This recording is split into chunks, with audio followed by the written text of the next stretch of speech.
Hello everyone, I'm here with Rob, I'm here with Lee, it's Rob Lee. You sound like Peak Reeves now.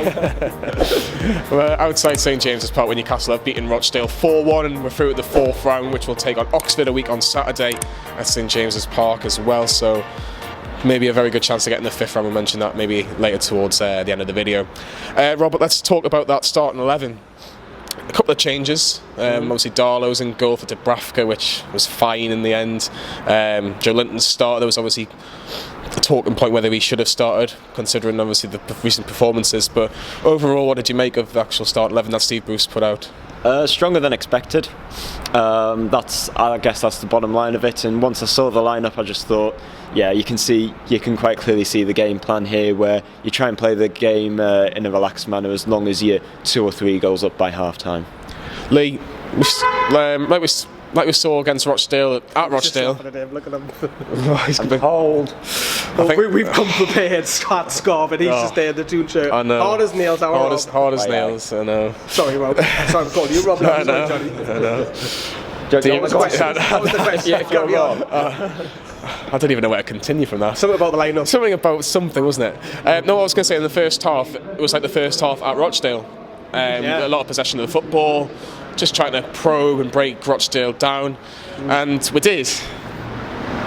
A bit embarrassingly, it has to be said, but a fantastic cross from a player that we desperately want to see more often, and obviously fit more often is Matt Ritchie because of that terrible injury against Leicester in the Cup, but a great cross. Yeah, I think he would have played on the weekend if we didn't have all them injuries. He would have got some minutes, but fantastic seeing Matt Ritchie back in that lineup. I said in the score on the players, the first thing he does is look up, right, where can I deliver, where can I hurt you?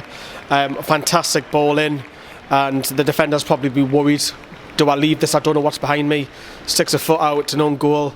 Great stuff from Newcastle, and then we scored very early on again, and that killed the game off. 2-0 after 20 minutes, wasn't it? It was, and it was another mistake by Rochdale's defence, which allowed Matty Longstaff, NE 29, have to get that in for Kyle's sake, and my sake as well, I suppose. But yeah, a very calm and composed finish in the box there, Rob. Yeah, I think Rochdale, it's another one of those errors from their part where I think Matty Longstaff, you have a big opportunity. From a Rochdale defensive point of view, you got a big opportunity there just to sort of move up when it matters most and catch Matty Longstaff offside. But no, they stay pretty deep. And Joe Linton, credit to him, really does improvise well with the ball, chests it down perfectly for him. Nice setup, and yeah, like you say, nice, cool, calm finish. NE 29 gets his second goal for Newcastle. Third if you include the Saint Etienne friendly. Right, he's actually scored 2 against Man United, Rob. 2 against Man United. Rob's got a stat wrong. Rob's got a stat wrong. Let's put a graphic on screen right now. Sorry, Matty, if you're watching. First Josselou and now Matty Longstaff. I'm sorry. The Hosteley one was on TV though, so Rob. You're not going to let the Hosteley one go. I do apologise. I got it wrong. For 2 points, how many league goals did he score last season? And where did he begin his professional career? I think it's 6. No, believe me on the stats. Alright, I'll believe you on the stats. Yeah, we've got our own spreadsheet over here, and it's not got any viruses.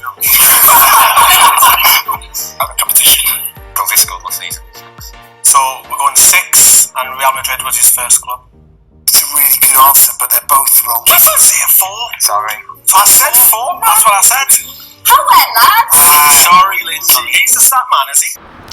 Moving on, Miguel Almiron, the man in the moment, after Rob's having a blunder. Look, Miguel Almiron at the minute, Lee, he's the first name on the team sheet at the minute, and you know, so calm, so composed in the box, had the freedom to decide where he wanted to put that ball from a keeper mistake, and the game was wrapped up there and then. Could have went outside to Greggs and had a pass scene come back, couldn't he? Yeah, for sure.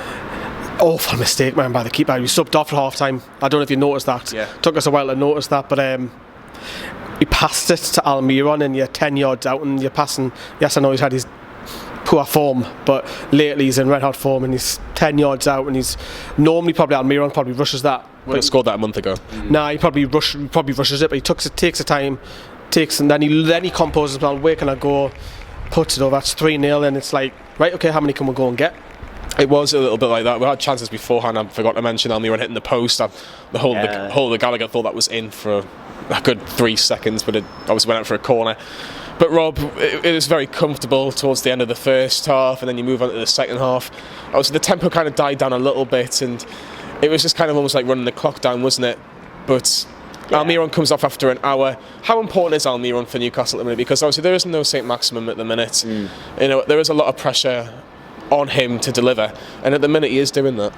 Excellent. It's all of a sudden, since St Maximin has been injured since middle of December, the Almiron has really stepped up, and we are showing what the real Miggy Almiron is all about.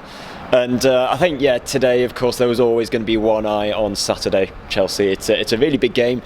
It's a gettable game. It's a winnable game, I have to say. So I think certainly you want your best players in there. Just get the job done tonight. Goal difference doesn't matter. Yeah, roll on Oxford a week on Saturday via Chelsea. We then have a couple of substitutions. Tom Allen, Andy Carroll, Jonjo Shelvey all come on, all make a slight impact, I suppose. But Tom Allen in particular probably made the biggest impact by finally, let's get our prayer mat out, getting Joe Linton the goal with a fantastic assist. And we'll touch on about Joe Linton in a secondly, but for Tom Allen to come on and play, some minutes at St James's Park for the first team and to get an assist, it's a fantastic moment for him, isn't it? Oh, he'll be buzzing, man. He'll be going home telling everybody, he'll be dreaming of it, he'll be whatever he does in his career, he'll remember that night. Yes, I know it's not a full house, it's nearly 30,000, but he's a Toon lad making his debut in a competitive game. I know it's not his favourite position, but he doesn't care. And he grabbed an assist as well, got a bit of a yellow card, bit of a bite in him. Probably wants to play a little bit further forward, because he does for the under-23s. Check out the under-23 channel, plug. But yeah, he'll be buzzing with that, man. I'm happy for him. There's like 3 of the under-23 graduates. Had Alan, the 2 Longstaffs last year. Well, not even that, 18 months back. All 3 of them were regulars for the under-23s. Buzzing for a man, innit? It's fantastic. And Rob, Joe Linton, Lee's touched about him in the player rated how much it was like how brilliant it was to see him score and maybe to get a bit of relief, but he runs straight over to Bruce. Yeah. It's Bruce that's shown the faith in him. He has, and there's been a lot of pressure on him, Bruce has always backed him, hasn't he? And look, it's against Rochdale. We want to see this against Chelsea and Everton. Just think of the moment right there. You're happy for him. Of course you are. Whereas somebody who, because I think with Joe Linton, you're happy that he scored. It's not a negative. You're quite biased of him, and you're like, oh, you know what? I'm really, really pleased for him.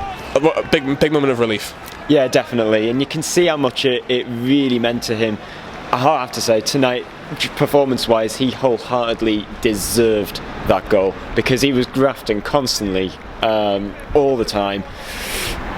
Yeah, he was fulfilling the role of what a number 9, Newcastle number 9 is all about, grafting hard, got a few shots away, and always looking around for his teammates. He wasn't really selfish. I want to see him a bit more selfish in future. I completely agree. I think he needs to be in the box more often. He needs to be in the centre of the box and go, do you know what? Get that ball to me, and if I don't get it, why am I not getting this? I was worried about passing to him. Because there was a bit in that second half. Remember when Atto had the ball, Joe Linton's like, roll it into me. He didn't roll it in. Atto's fanning around, flicking and all this. Yeah, that's Christian Atto, though. But he could have just easy 5-yard pass, and Joe Linton's in similar position where he's in with Spurs when he scored.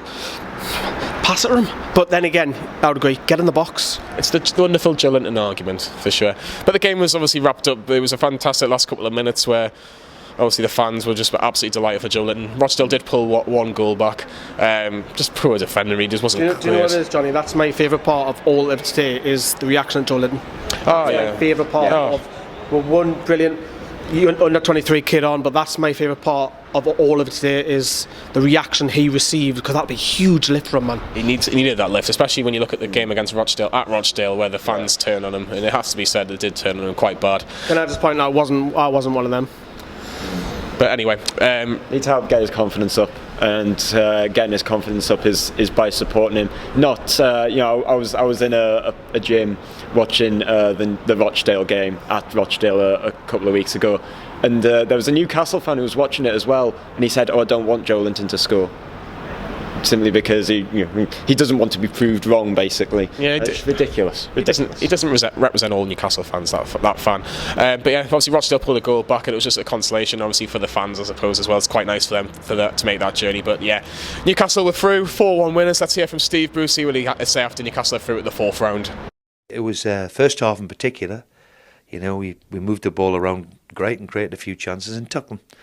And that's the most important thing when you play against these teams, is to, when you're in the ascendancies, to kill them off. And we managed to put the game to bed, really. Second half became a bit sloppy, but the big highlight was Joe scoring towards the end and the kid making it.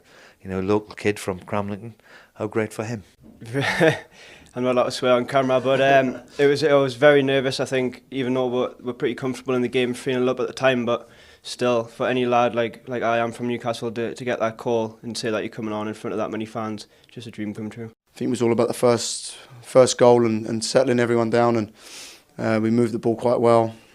Obviously, I think it was 3-0 at half time. Then disappointing, really, where we started the second half, but all in all, really good performance. We're back. Steve Bruce is obviously happy with the professional performance by his team tonight, and obviously delighted to see Joe Linton get on the score sheet as well. Lee, Oxford in the next round, Newcastle's best chance of getting to the 5th round in God knows how long. You can't ask more. You just pulled at out home as well. You just pulled out 2 League One sides. So if Bruce doesn't get past Oxford, you've got to point the finger at Bruce. No matter where we finish in the season, where it's 10th, you've got to say that was an opportunity there. If he doesn't get past Oxford, Mike Ashley's here tonight, which has obviously been circulated as well. He'll be having the meetings with Bruce, trying to get some bodies in. But you've got Oxford there on a plate, which he should be beating. I know he's inverted commas on paper and all of that, but this is a great opportunity to get in the 5th round. And then if you get another home draw, maybe a championship side, you're on the road. Because remember when Newcastle had that cup run under Hullett, there's a lot of championship sides that we got to the final. It can happen. So I want that FA Cup run. Some people think it's a hindrance. Not for me. I want to see us lift a trophy. Not that I'm saying that we're going to win the FA Cup, but you want that hope. For sure. And like Rob, obviously, next game is Chelsea. We've got Chelsea and Everton before we take on Oxford. And you touched about how Chelsea's a winnable game. I do agree that Chelsea are beatable. They're not Liverpool. They're not Manchester City. No. Do you risk any of the players like your John Joe Shelby's, maybe even a St Maximum if he is potentially back for that game? Do you start them, or do you go, no, let's just keep with the similar 11 that played tonight and played against Wolves, and go, right, we'll go with that? Similar, but you want your John Joe Shelby in there, that's for sure. ASM, I think it's just a little too soon. I want to see ASM make a sub appearance, whenever he does come back fit. Oxford's probably the game for him. Yeah, Oxford's probably the ideal opportunity to do exactly that.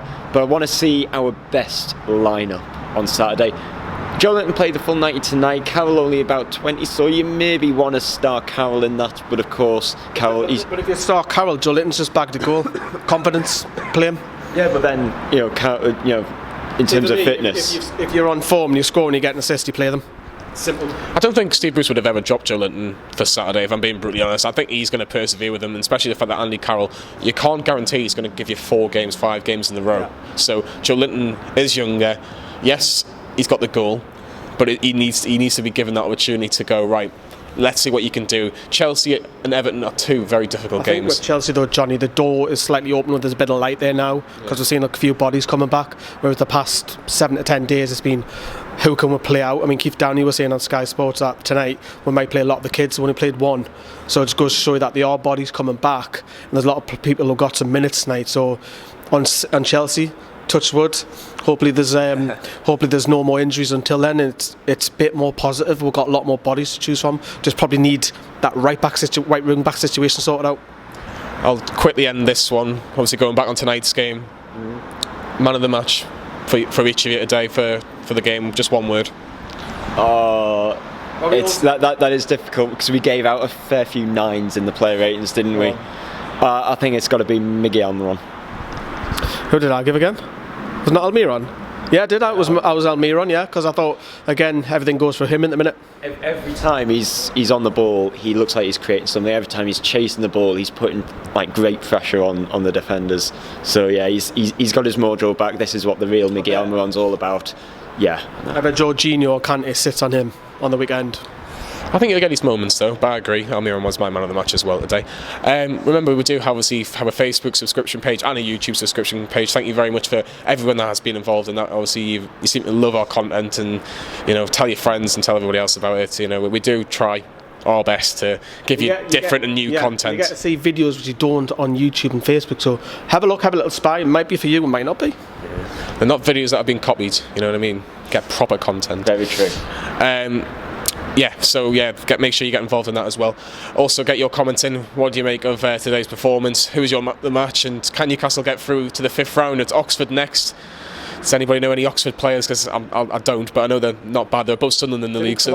Kamar Roof used to play for them, did he?